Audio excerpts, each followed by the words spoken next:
ده جات له إصابة، أصله اتّك على نَفْسه أوي وبقى له كتير ما لعبش. يا ترى سمعت دي كام مرّة؟ بيتهيأ لي في كل الرياضات بيحصل كده، وبنقول إن الشخص إيه ده، أصل ده بقى له كتير ما جريش، أصل ده بقى له كتير ما عَمش، فنزل عمل كده مجهود فجأة، فبالتالي اتصاب.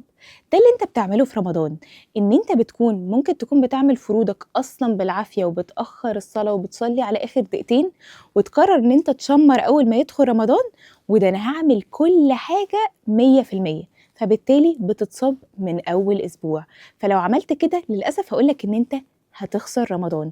بس تعالوا مع بعض زي ما إحنا حضّرنا نفسنا قلبيًا، نستعد كمان جسديًا لرمضان.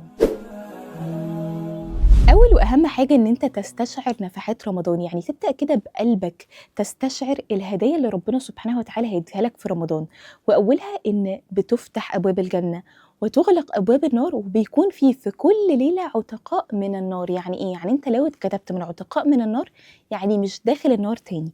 وهنا بيجي السؤال، طب سمية ما أنا ممكن أكتب دلوقتي خلاص مش داخل النار تاني بس أنا عملت ذنب كبير أو ظلمت حد، ربنا سبحانه وتعالى هيتوب عليك قبل ما تموت، وكده كده خلاص طالما اتكتبت يعني مش داخلها. كمان بتسلسل الشياطين، قد ايه الشيطان والوساوس بتأثر علينا في حياتنا، فربنا سبحانه وتعالى علشان يساعدك على العبادة بتسلسل الشياطين. كمان بيكون في ليلة اللي هي ليلة القدر، اللي انت لو تعبدت ربنا سبحانه وتعالى فيها ودعيت قد ايه ربنا هيرزقك ويستجيب لك، لان دي اصلا الليله اللي فيها بيكتب ربنا سبحانه وتعالى ارزاق السنه. مش بس كده، كمان في غفران. يعني من صام رمضان ايمانا واحتسابا غفر له ما تقدم من ذنبه، من قام رمضان ايمانا واحتسابا غفر له ما تقدم من ذنبه، من قام ليله القدر ايمانا واحتسابا غفر له ما تقدم من ذنبه. فربنا سبحانه وتعالى مديك نفحات كتير قوي استجابة دعاء. يعني بحس دايما رمضان كده الشخص لما بيجي له ابتلاء في رمضان يفتكر ان رمضان داخل عليه بيطمن، لانه حاسس انه ايه، هو اقرب لاجابة الدعاء وللفرج. فبالتالي مهم قوي ان احنا نستشعر الفرحة، واولها ان انت تبدا تجيب زينه رمضان والفوانيس، لان ده بيساعدك على العباده وبيساعدك كده تحس قد ايه ان انت داخل على حاجه عظيمه وعلى فرحه كبيره. كمان ان انت تعمل كورنر الصلاه بتاعك، سجادتك، اسدالك، لو انت بقى هتحط عطر معين، القرآن، هتجيبي شمع معين، وده بيبقى مهم قوي. يعني انا كنت لسه بسمع واحده بتتكلم هي ازاي انتظمت في الصلاه، ان هي بتخلي السجاده دايما قدامها، عشان دي كأنها كده حاجة بتناديك، هتخلّيك كده، كده تروح لها. عارف لمّا أنت تعمل دايت ويقولوا لك اوعى تخلّي شوكولاتة في التلاجة وبتاع، عشان هي طول ما هي جوّه يعني قدّام عينك أنت هتقوم تاكل، هي نفس الconcept. أنت بقى عايز تنتظم في حاجة معيّنة، فمخلّيها دايمًا قدّامك بتشجّعك على الصلاة وعلى العبادة. نيجي بعد كده لاستعدادات العبادة، وأول حاجة هنتكلم فيها هي الدعاء، لأن أنا ما ينفعش أكون في طبيعتي مش بادعي ربنا سبحانه وتعالى ومش متعود أدعي تماما، ولا حتى في سجودي في الفروض، وفجأة كده يا سمية أنا هدخل في رمضان وهدعي صبح وبالليل وبعد الأذان وقبل الأذان، لا أنت مش هتعرف. فبالتالي من دلوقتي محتاج يبقى ليك 5 دقايق مع ربنا سبحانه وتعالى دعاء ومناجاة.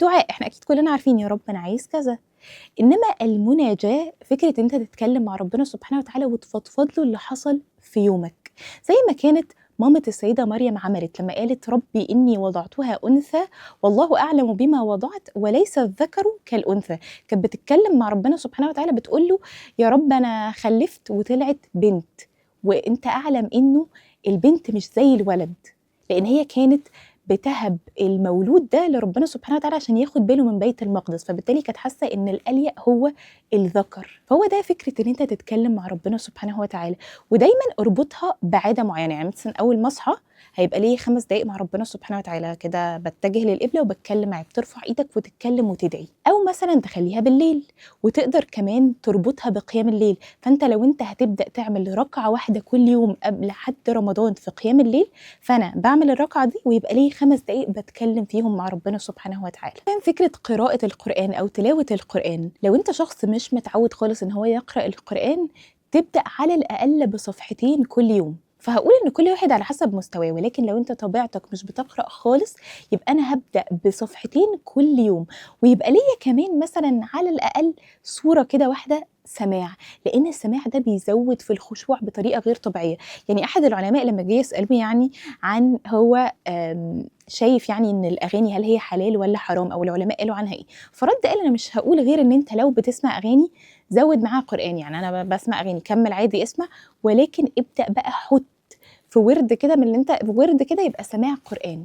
هتلاقي نفسك لوحدك بدأت ما تسمعش أغاني، ويبقى القرآن هو كل حياتك، لإنه السماع هيبقى ليه كده خشوع وحاجة في قلبك لا يمكن تتخيلها. وآخر حاجة هاقولها لك، لو أنت عايز تستعد للعبادة يبقى ليك 5 دقايق بتسمع فيهم فيديو روحاني، اللي أنت عايزه، الشخص اللي أنت بتحب تسمعه أو الداعية اللي بتحب تسمعه يبقى 5 دقايق، وأنا مش عايزة إن أنت تشُق على نفسك كده وتقول مثلًا هاسمع نُص ساعة، ساعة، هي 5 دقايق كفيلة إن هي تعمل لك recharging أو تخلّيك يعني روحك ترجع تاني كده وتتشجّع للعبادة.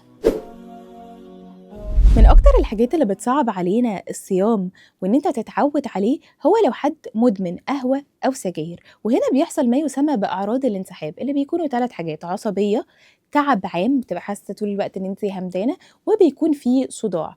وأعراض الانسحاب دي في الأول بتبقى صعبة جدًا، بالذات أول أسبوع بتبقى شديدة جدًا وبتبدأ تقِل مع الوقت، لذلك من أهم الحاجات إنه بنبدأ نقلل الحاجة اللي إحنا مدمنينها من أسبوعين لأسبوع قبل رمضان، بحيث إن أنا أبدأ تدريجي، فلمّا آجي على رمضان أبقى على الأقل بدأت أتعوّد والأعراض ما تكونش شديدة أوي.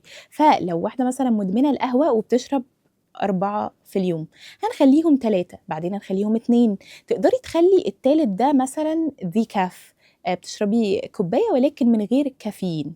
مهم كمان جدًا للناس اللي بتشرب سجاير واللي بتشرب قهوة إن هم يشربوا مَيّة كتير، يعني كمان بيقولوا لك إن أنت مثلًا مع كل سيجارة أو مع كل كوباية قهوة بيبقى في كوباية مَيّة أو إزازة مَيّة على حسب ما أنت تقدر.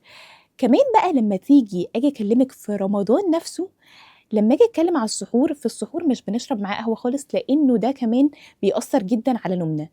فلو لازم جدًا يبقى يا إما هتشربيها decaf يا إما أصلًا هتشربي كوباية صغيرة جدًا. لمّا آجي على الفطار عشان جسمي ما ينفعش أدخّل له الكافيين مرّة واحدة، فباختار أقل حاجة فيها كافيين، أو لو أنتِ برضه قادرة تشربيها decaf يكون أحسن.